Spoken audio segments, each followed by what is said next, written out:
question is from Deepika. Sadhguru, you said in one of the darshans that you should treat everyone just as you would treat me.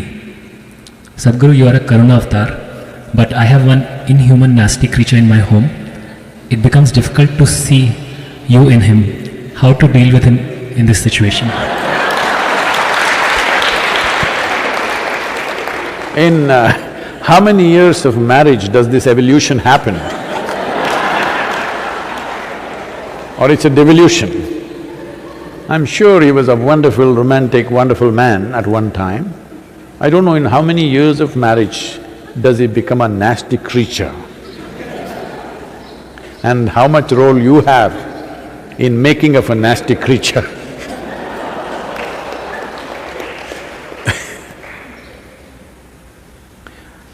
See, especially if he is nasty creature, especially if it is so, this is your perception. But especially if somebody is a nasty creature in your home or in your office or wherever you are, you seeing something in a certain way is not about them, it's about you. Do you want to keep your eyes, your mind, your heart, your body pleasant or unpleasant? You make up your mind on that one.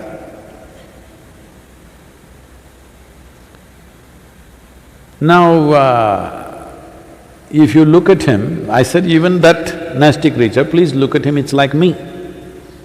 I am not telling you that you have to listen to his teaching or take new practices from him. No, I'm saying, if you have looked at me with a certain sense of reverence, devotion, love, affection, whatever is your emotion, if you have, please see everything with that, because all I'm saying is, you have a body, you have a mind, you have emotion, energy. We're talking about your emotion right now. If you hit a certain level of sweetness of emotion at one point in your life, either because of your love or devotion or compassion or whatever, you hit a certain level of sweetness, this is the high point in your life. Now you should not come back from that, you must see how to go beyond that. I'm saying whatever was the highest or the sweetest or the most wonderful emotion you had, make that the baseline. Why are you coming back again? If you did not know such an emotion, then what would I tell you? Which is the sweetest emotion you had in your life? My child, okay, see everybody as your child. We've told you that at one time. Then I saw you sat here with tears of blissfulness and love coming out of you.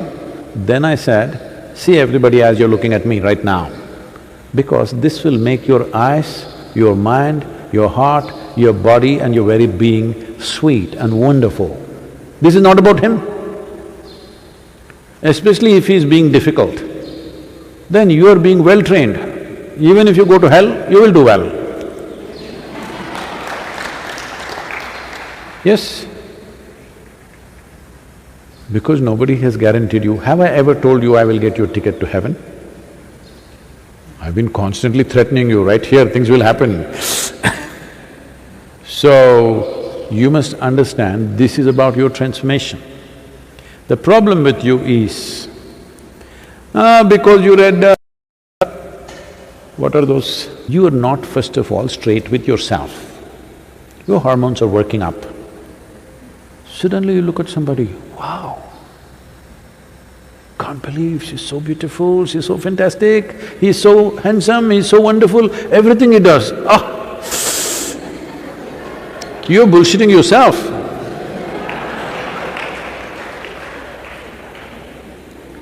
No, no. Whatever they do, you make yourself beautiful. Now even if they're doing nasty things, you are still wonderful.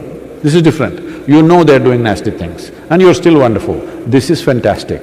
They are doing nasty things, but you think they're doing beautiful things. This is a stupid nonsense. I'll tell you. Somebody who was serving in Indian army had told me this story because we went through a similar situation somewhere else. So at that time he was narrating this. They were posted in the northeastern region where there's a certain amount of elephant population. So he is a battalion leader, he is heading about a group of 18 to 20 people, I think, they're marching in the forests. And they see a huge tusker, everybody backs off, all of them have weapons, okay, powerful weapons. This is an anti-insurgency group, that means they're fully armed and equipped.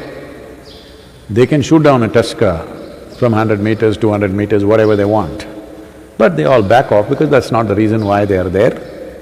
But he was telling me this because some situation happened like this with one South Indian person. So suddenly there was one Tamil man in the thing who was a sergeant, Havaldar. He put his weapons down and he said, "Ganapati has come, Ganesha, Ganesha." And he started chanting a mantra. He knew some Ganapati mantra, he started chanting. He ran in front and he went close to the elephant, just 50 feet away, and went down on his knees and started loudly saying the chant. The elephant looked at him, who is this bloody fool, you know? Calling him all kinds of names that he doesn't like. And these people were watching, this is some kind of a miracle happening, the elephant is just standing there and this guy is on his knees chanting. The elephant moved so quickly, and within less than 2 seconds or within probably 5 seconds, he was upon him, he just crushed him, turned back and went. These people were just aghast and they're just watching him being crushed. Then some people pulled out the weapons. When the person whom I knew was in charge of it, he calmed them down because it's already dead. The man is dead in one shot. Why I'm saying this to you is, elephant will not do… wild elephant is not going to do pleasant things to you because you call him a god. You call him Ganapati and try to worship him, he is not going to do, he will do what he has to do. Similarly, the creature in your house,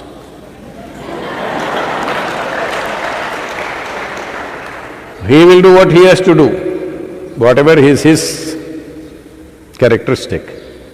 It is just about you I'm talking. You're always thinking of life as a relationship. No, I want you to understand, before you were born or even when you were being born, you did not have a relationship even with your mother. This is going to be very unpopular, people are going to pick on me, but please look at it. You don't have a relationship. You just have an existence. Relationship happened because of your needs. You saw her as your food, you went for her. You saw her as the basis of your survival. You recognize that quickly, you know. The moment a child is born, hand her over to another man or another woman and let them take care of all the child's needs. Child will immediately go to them. This whole idea that you think it's coming to you because you are the mother and you delivered, no.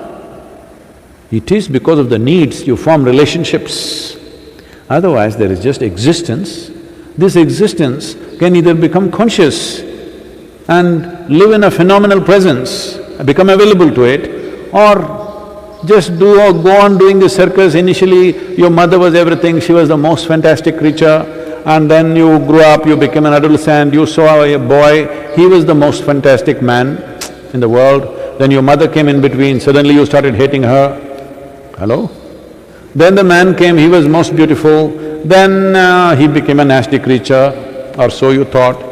Now you think he is the worst human being. This goes on. I want you to understand, you're making up both beauty and nasty. I am not asking you to make up.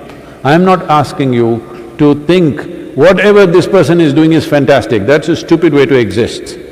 It's just that if you see everything, whatever is the peak experience you've had, make that the baseline. This is growth. You played the snake and the ladder game? Swing, swing, you played that game? Snake and the ladder game. So when you play this game, your intent is, once you climb a ladder, you don't want to come back. You don't want to hit a snake, you want to find another ladder, go up, that's a natural expression of life. So once you know a certain level of sweetness within you, don't bring it down. That should be the basis. The next thing should be better and better.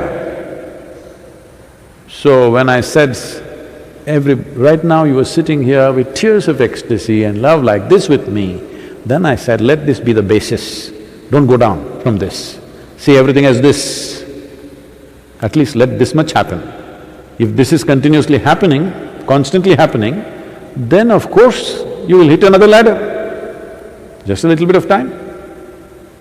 Don't come down, that's all I said. And please don't describe him as a nasty creature. Poor man.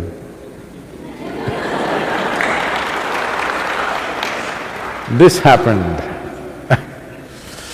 I think I told you, maybe one of these days only I told you, I don't remember, but let me repeat this. Shankaran Pillai thought his wife is having an affair, hired a detective, I'm saying it loudly because just to remind you. Said, I want proof against her. So detective just waited outside the house, she left the house, he followed her, then she went to park near the park, went inside. A man was sitting on the bench, the moment he saw her, he came running, she went running, they hugged, each other held hands and sat down on the bench and chatting away joyfully, laughing. He took the whole video and within a few hours he came to Shankaran Pillai in his office and said, I got all the proof that you wanted just in one day. I did my job, I have the proof, here, watch the video. Shankaran Pillai started watching the video and said, no, I can't believe this, no, this can't be, I can't believe this, no, I can't believe this. I said, what you can't believe? It's a video, it's not doctored, it's just a video that I took just now. He said, that's not the point, fool, I can't believe she's so much fun.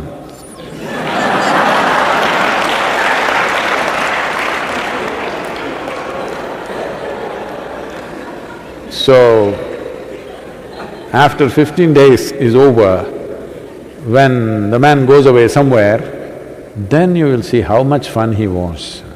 Don't do this to yourself